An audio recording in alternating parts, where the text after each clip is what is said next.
आम्ही या मुलासाठी म्हणून आमचे जे घरचे आहेत मिसेस माझी 2 वर्ष मुलाबरोबर या ठिकाणी ठेवणार आहे लातूरमध्ये. लातूरमध्ये की जे खाण्याचे आणि राहण्याचे प्रश्न आहेत किंवा खाण्याचा जो प्रश्न आहे तो मुलांना इफेक्ट त्याच्यावर काय होऊ नये या दृष्टिकोनातून मुलाच्या खाण्याच्या सोयीसाठी म्हणून मिसेसला या ठिकाणी ठेवून मी 2 वर्ष म्हणजे फॅमिलीचा त्याग करणार आहे.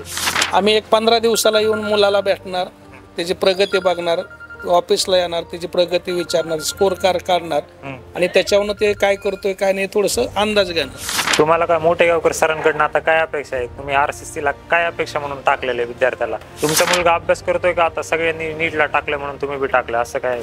तुमच्या मुलांनी स्वतः ठरवलं त्याला नीट करायची का तुम्ही सांगितलं त्याला की नाही तुला नीटच करायची? तुम्हाला काय वाटतं RCC मध्ये अशी कुठली गोष्ट असायला पाहिजे जेणेकरून तुम्हाला अजून विश्वास वाढेल RCC बद्दलचा? नमस्कार विद्यार्थी मित्रांनो आणि पालकांनो, लातूर ट्युशन एरियामध्ये तुमच्या सर्वांचं स्वागत आहे. ट्युशन एरिया लातूरमध्ये फिरत असताना मला RCC कॅम्पस समोर काही पॅरेंट्स दिसले. सर स्वागत आहे तुमचं आमच्या चॅनलवरती. काय नाव आहे तुमचं? नमस्कार, मी प्राध्यापक हनुमंत बोंग. कुठल्या गावातून आलात तुम्ही? करमाळा. आणि लातूरमध्ये कशासाठी आलात? लातूरमधले जे RCCचं नाव ऐकून जे आहे आम्ही नीटसाठी असणारं बाबा प्रसिद्ध मोठ्या गावकरांचं डॉक्टर आणि इंजिनियर घडवणारी कंपनी, त्यासाठी नीटच्या मुलांना आमच्या मुलाला ऍडमिशन घेण्यासाठी लातूरमध्ये आलेलो आहे.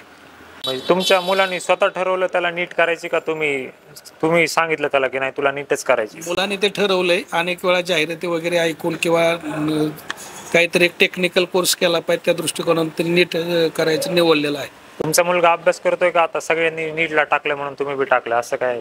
हा मुलगा अभ्यास करतोय, त्या पद्धतीने त्याची इच्छा आहे नीट आणि CAT करण्याच्या दृष्टिकोनातून.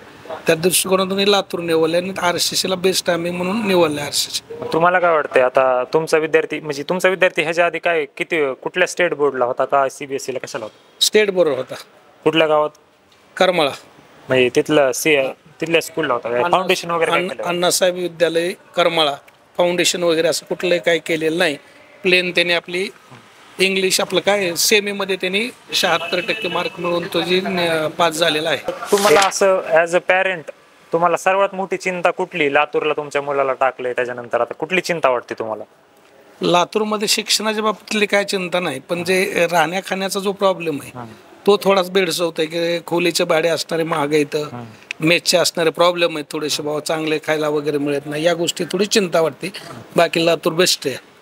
तुम्हाला काय मोठेगावकर सरांकडून आता काय अपेक्षा आहे? तुम्ही RCC ला काय अपेक्षा म्हणून टाकलेले विद्यार्थ्याला की तुम्हाला इथं काय भेटेल? असं आम्हाला अशी अपेक्षा आहे की मोठेगावकर सरांकडून सगळं खुराक नावाचं म्हणजे अभ्यासाच्या बाबतीतलं जे काय मटेरियल आहे ते सगळं मटेरियल मुलांपर्यंत अगदी पोचवलं जातं, त्यांच्या गळी उतरवलं जातं, ते करून घेतलं जातं आणि ते सर करून घेतील अशी आम्हाला यावेळेची अपेक्षा आहे.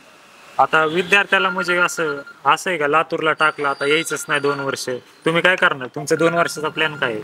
आम्ही एक 15 दिवसाला येऊन मुलाला भेटणार, त्याची प्रगती बघणार, ऑफिसला येणार, त्याची प्रगती विचारणार, स्कोर कार्ड काढणार आणि त्याच्यावरून ते काय करतोय काय नाही थोडंसं अंदाज घेणार. आता तुमचा विद्यार्थी तुमच्या घरामध्ये पहिला डॉक्टर आहे का ह्याच्या आधी कोणी डॉक्टर इंजिनियर काय होतं? याच्या अगोदर त्याच्या मोठ्या म्हणजे आमच्या मोठ्या मुलाने एक नीटची एक्झाम दिलेली आहे. 450 त्याला मार्क आले. यंदा 2025 4 मेची एक्झाम दिलेली आहे. त्याला 450 स्कोर आलेला आहे आणि तो आता त्याच्यामुळे बारकाई मुलगा मला मेडिकलला जायचं असं म्हणत असल्यामुळे आम्ही त्याला लातूरला परत कंटिन्यू करत आहोत. तुम्ही लातूर पॅटर्न बद्दल कधी ऐकलेले?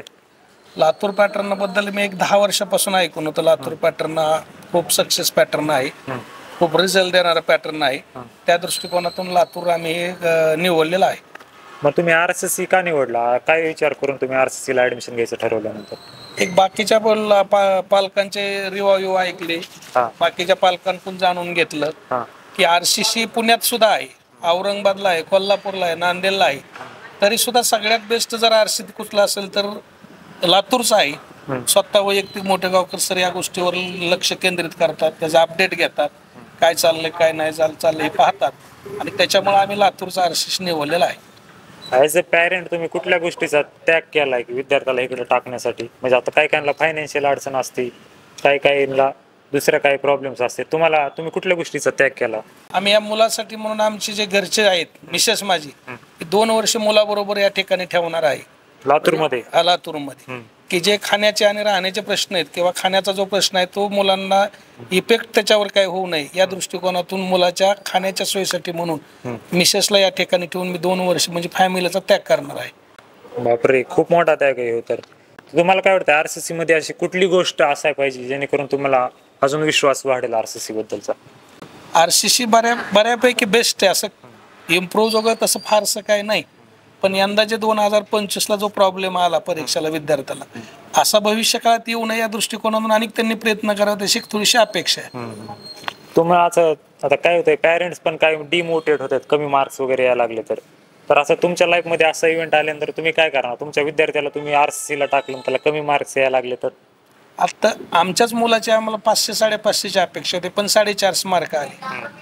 आम्हाला खात्री होती की आमच्या मुलांनी 100% स्टडी केला, त्यात कुठेही त्यांनी कुचराई केलेली नाही. परत प्रश्नपत्रिका किंवा पेपर अवघड आला त्याच्यात तोही काही करू शकत नाही हे जाणून घेऊन आम्ही त्याबद्दल काय नाराज वगैरे अजिबात झालेलं नाही. प्राप्त परिस्थितीचा विचार करून त्या गोष्टी स्वीकार. Yes, definitely. आता हे विद्यार्थी का तुमचा? हे 11वीला येणार आहे का? काय नाव आहे तुझं? विराज भोंग. बरं बरं. कुठलं ड्रीम मेडिकल कॉलेज तुला काय वाटतंय, कुठल्या कॉलेजमध्ये केलं पाहिजे? Government medical college. बरं बरं, थँक्यू. तुझं नाव काय आहे? रिया पण कितवीला आहे तू? आता 6वीला जाते. काय बनायचं तुला मोठं झाल्यानंतर? इंजिनियर. ऑल द बेस्ट तुम्हाला. थँक्यू सो मच सर तुमचा टाइम दिल्याबद्दल. All the best. धन्यवाद.